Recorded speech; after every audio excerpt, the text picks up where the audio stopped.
grab the chair and have it handy. I'm going to give us another little playful movement challenge. I just wonder how we're going to do this. Right. We can go into a front and back, the front and back split squat. And so, but can you keep that stick vertical? Like you might need to let your wrist and elbow move just to keep the stick vertical. That's the first challenge. Keep half an eye on the stick and see if you can keep it vertical. Keep half an eye on it. Just vertical sticks, yeah. That's the first challenge.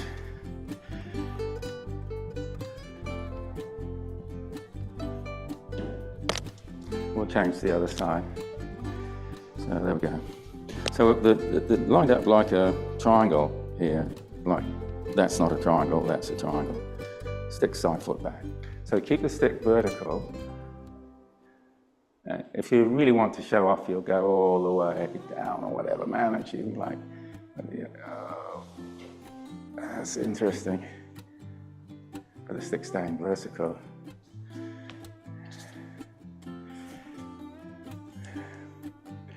Lowering into a squat, there's big muscles working. It's quite a lot of strength required, and I'll come back to that thought. Quite a lot of strength required, but can you still put a little bit of effort and attention into vertical stick?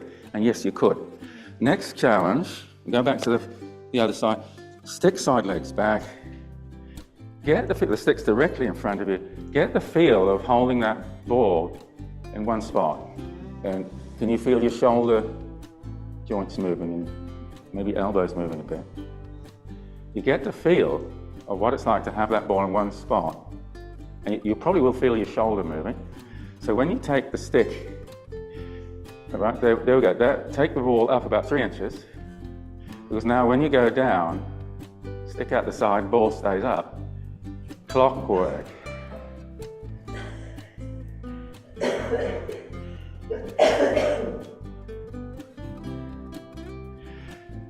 And let's see how we're doing. If you get that right first time, we'll join a troupe of circus performers or street performers. Put on the white gloves, Marcel Marceau. It doesn't matter if it's a bit wonky. The point is you're there, you're participating. Lovely, stick out the side, ball in the same spot. Sweet. Let's go the other side. Right, so let's see. Right, sticks in front. Just a couple of times up. And I feel like I've got quite tight under my shoulder joint there, and I feel that.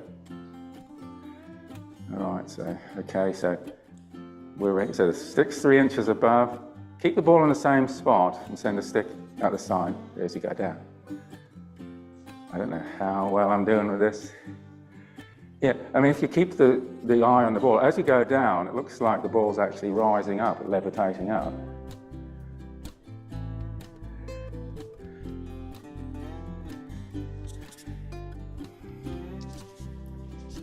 Who's done orienteering? Yeah? There's a certain, if you put too much effort in and go too fast, your brain switches off and you lose the course.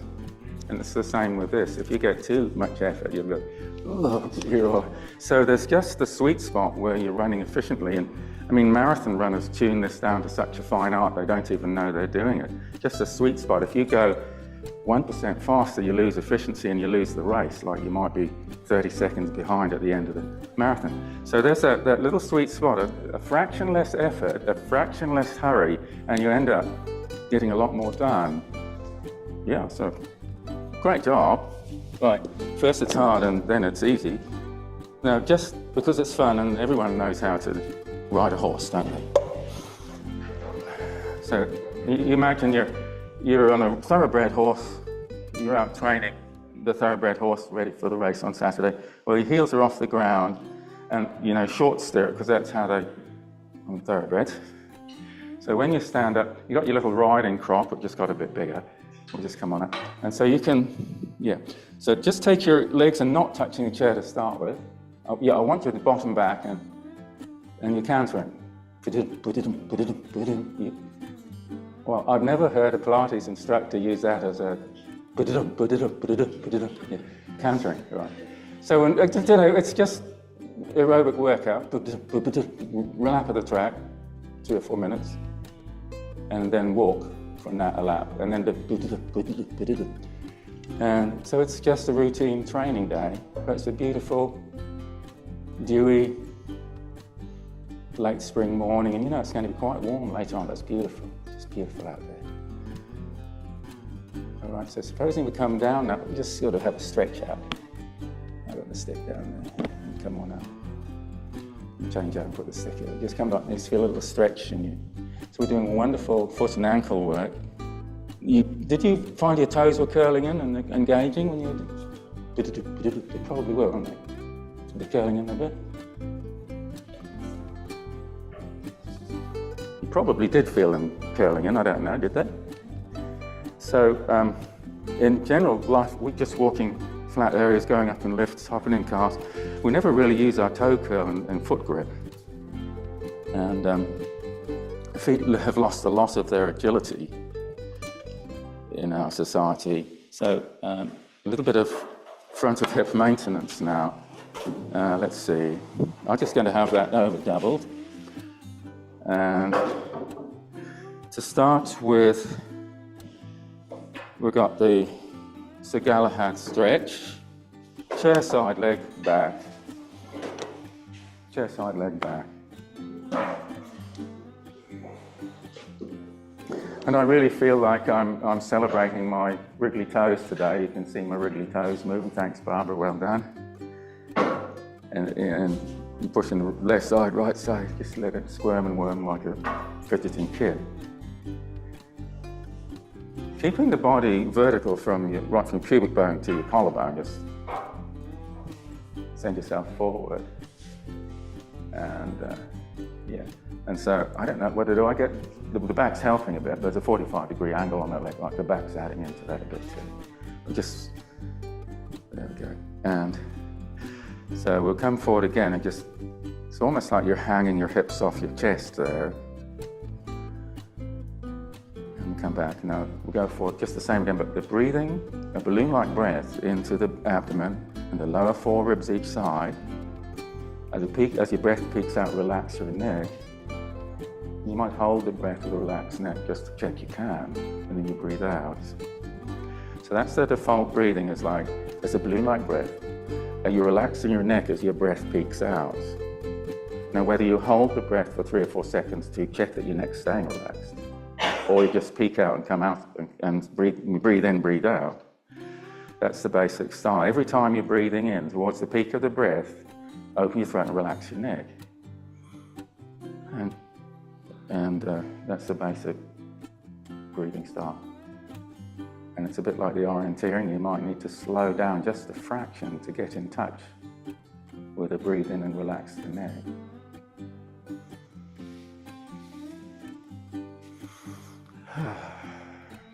Breathe in, relax. Breathe out. We can switch sides. I think I might just bring the chair over. Chair side, leg back. Wriggle the toes.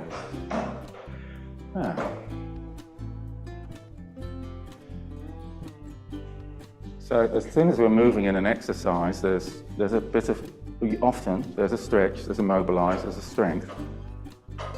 We can think about how much load we got, how fast we're going, how much range of movement we're doing. We can share the load between all the body parts. If you push into your hands, that's different, sharing the load. Or you could go hands-free and you just adjusted to how the team players, every body parts are helping or hindering the movement. Well, the hand might go on the chair back instead of the seat or whatever. Your body's vertical and you're doing that breathing. Breathe in, the next relaxing, breathe out.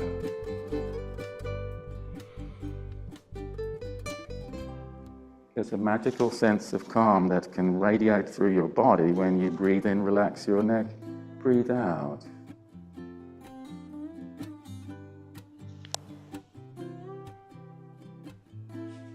So that was front of hip stretch number 1. We're going to come back to that. through the other sorts of front of hip stretches.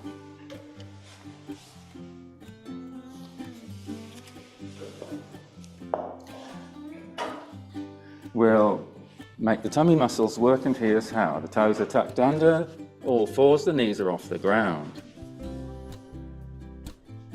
1, 2, breathe in, relax the neck, breathe out. Doesn't have to be a big breath.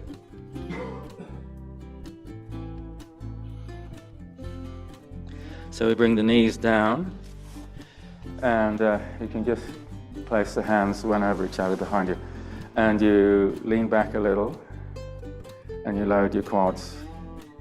You feel and you've got to stretch for your ankles.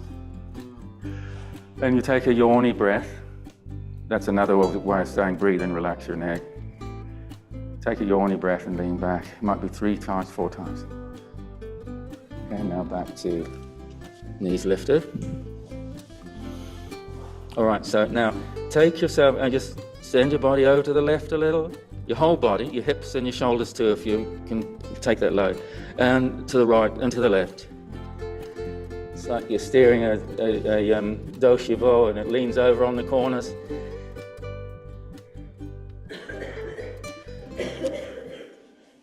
Tall, kneeling, lean back.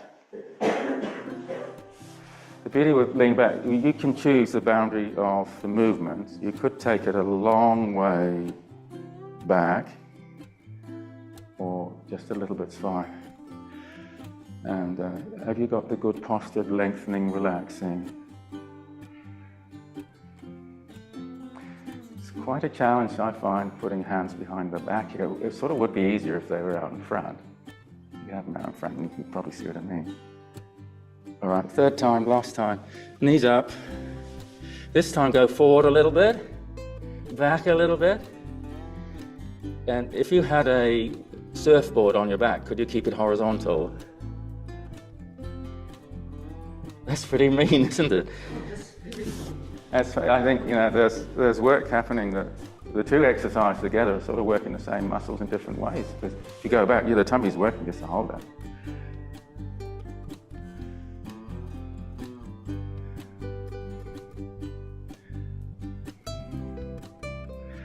Hands behind the back, traditionally that's a way of schoolboys and soldiers showing respect to the superior.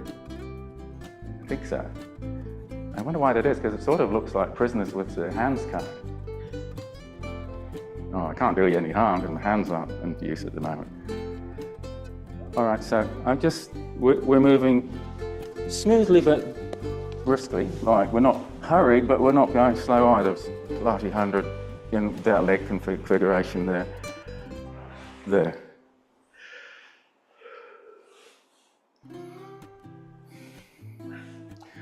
Now, and switch the legs. It takes 40 to 50 seconds to do 100 pumps of the arms. So this is a little bit of a lazy Pilates instructor thing. Switch the legs. If you've done 45 seconds, you're allowed to lose the count. It's about right. So we're on 30 seconds now. You put your hands behind your head, and the head's in the hammock of the arms, and switch the legs. You're just taking a little bit of press the tummy down by 1 millimeter so the back's staying somewhere close to the mat. And when we go into the roll-up, we'll just find that nice long position. You do your balloon breath, belly and the lower 4 ribs each side, relaxing the neck as the breath peaks out. Oh, I feel like a yawn. And good posture, tall, relaxed, aware. And we think about smooth movement. Bring your left knee up and point your toes and hands to the knee.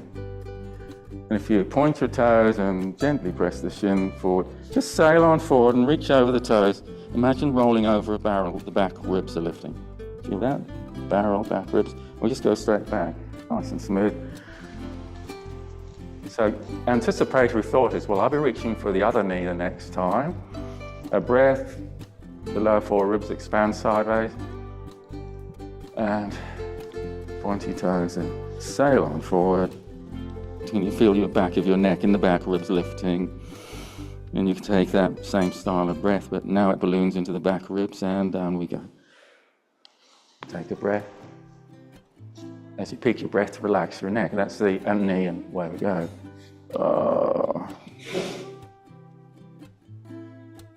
And carry on. The beauty of that little pause on the long position and the horseshoe position is you can rearrange and make sure the breath's nice, and you can make sure you're lengthening, whether it's lengthening on the curve or lengthening on the long.